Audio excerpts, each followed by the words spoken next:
My word, Genesis are a mixed bag. If you had to choose one album to introduce somebody to this band, which album would it be?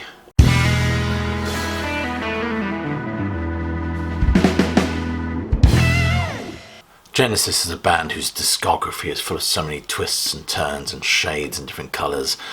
From the distinctly proggy to bordering on, I don't know, Casey and the Sunshine Band.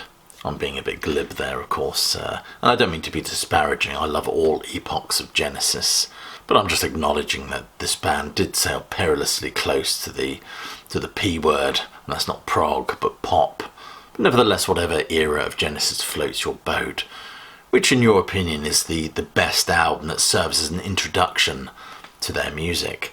I've done these kind of videos before, and as you know, that I usually state that you mustn't choose compilation albums. It's a bit cheating, really, or live albums either.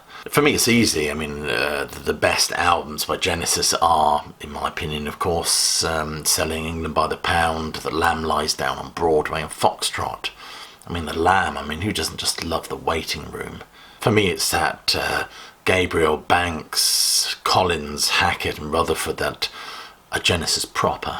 But of course there are rumours abound of a poppier and glossier version of this band that needs to be thrown into the fray. So where would you start? Would it be Return of the Giant Hogweed, or We Can't Dance, or possibly Illegal Alien or The Knife? It's a minefield, isn't it? I must admit I've confessed having a love for the Genesis album from 1983. It has so much sentimental value for me. I absolutely adore that record.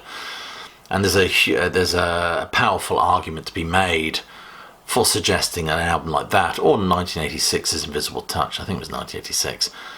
1986's Invisible Touch being presented to somebody as an introduction to this band. Let's face it, those albums are hookier than an Anglers convention. But are they truly representative of this band in its entirety?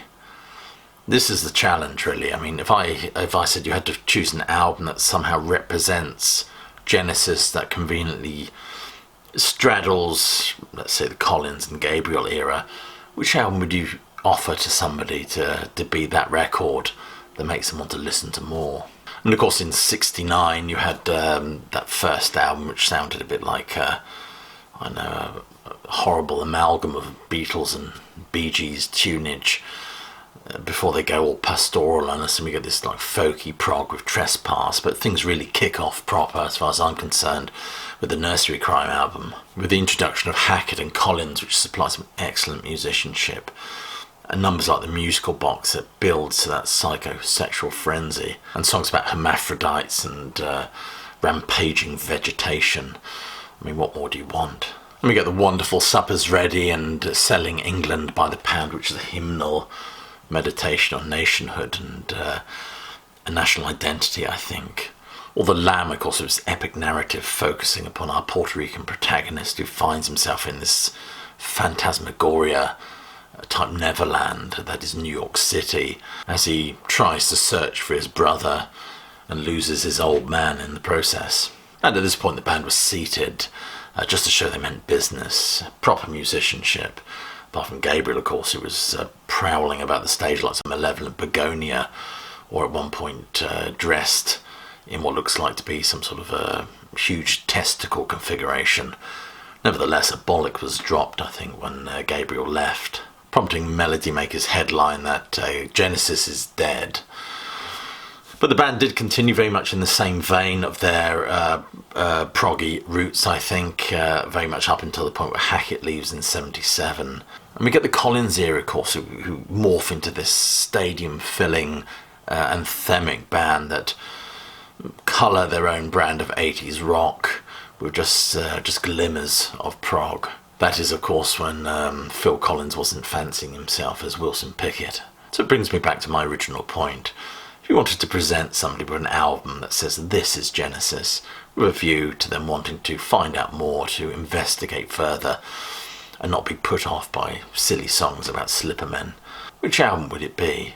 As I said earlier, I'd be tempted to go with something very accessible, something like Genesis from '83 or Invisible Touch. I'm not sure that they serve us well here. Foxtrot has been described as the perfect album in many respects. I agree with that. But unless somebody's into these very ambitious forays and apocalyptic pieces, you might just bore the pants off them. Whereas the Lamb, of course, you might just emotionally scar them. You also got In Then There Were Three, but I don't think it's a particularly strong album personally. Nursery Crime is just too weird by half. Selling England by the Pound is far too Elgar-esque, really, and Wind and Wuthering. It's a little bit mellow, a little bit beige, I think. Far too much wuthering and not enough wind. Now, Duke would be a fine choice, would it not? It's one that straddles, I think, successfully both halves of the band. It's certainly leaning towards the poppier, more accessible direction. It also includes pieces like the Duke Suite and Turn It On Again as well. Who doesn't love that number? Is this not the ideal choice to sway the uninitiated? Again, I'm not convinced. So after mulling this one over and pounding the pavement at 3 a.m. in the morning, I came to the decision that the ideal album to present to somebody as an introduction to this band's music, I think you can't go far wrong with Trick of the Tail from 1976. Musically, it's ambitious and complex. Lyrically, it's intriguing. Yet it's also accessible and a little bit hooky, I think. Great vocals and playing all round, and who couldn't love that artwork? So there you are. That's my prescription for somebody who needs an immediate dose of Genesis, who are unfamiliar with their music. I would start off with Trick of the Tail. So what do you think? Which album would you choose as the perfect introduction to this band? Please leave your comments and arguments in the boxes below. So I will leave it there. If you're new to this channel, please be sure to click like, subscribe, and do check that notification bell so that you don't miss any uploads. And check some of the links below this video for ways you can support the sterling work done here at Classic Album Review. It's all good and all much appreciated. So I will leave you with my closing salvo, which is, as you know, hope you're well, staying healthy, but more importantly that you keep listening.